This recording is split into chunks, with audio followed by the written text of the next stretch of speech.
नमस्कार, राष्ट्रीय express Marathi news चॅनलमध्ये आपल्या सर्वांचं स्वागत। स्थलांतरित आणि शालाबाह्य मुलांना शिक्षणाच्या प्रवाहात आणावे, तहसीलदार डॉक्टर सारिका भगत यांचे प्रतिपादन। जाफराबाद तालुक्यात इतर राज्य, जिल्हा आणि विविध भागातून स्थलांतरित झालेल्या बालकांना जवळच्या शाळांमध्ये प्रवेश देऊन शिक्षणाच्या प्रवाहात आणावे, असे प्रतिपादन तहसीलदार डॉक्टर सारिका भगत यांनी जाफराबाद येथे तारीख 23 रोजी केले।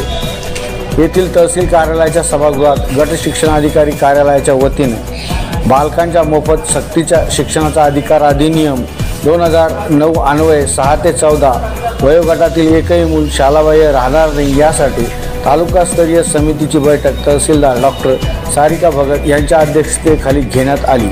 गटविकास अधिकारी NT खिल्लारे, प्रकल्प अधिकारी विनय साळवे, गट शिक्षणाधिकारी सतीश शिंदे, तालुका आरोग्य अधिकारी डॉक्टर श्रीमती प्रतिभा मुळीक, सुवर्णलंकार विकास मंडळाचे अध्यक्ष गजानन उदावंत यांची प्रमुख उपस्थिती होती। प्रास्ताविक सूत्रसंचालन वसंता शेवाळे यांनी केले। आभार गजानन मांटे यांनी मानले।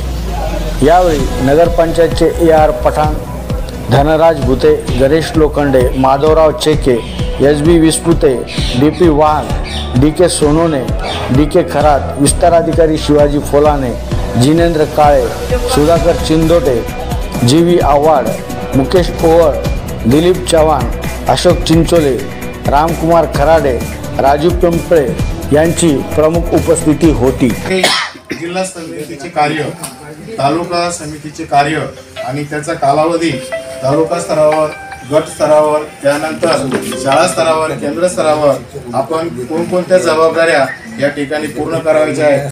बरं, आपल्याकडे आलेल्यापैकी आता तुम्ही सर्वे केलाय का? त्याच्यामध्ये झालंय सर्वे? आलेले गोंधन खेडला 3 आलेले आहेत मॅडम।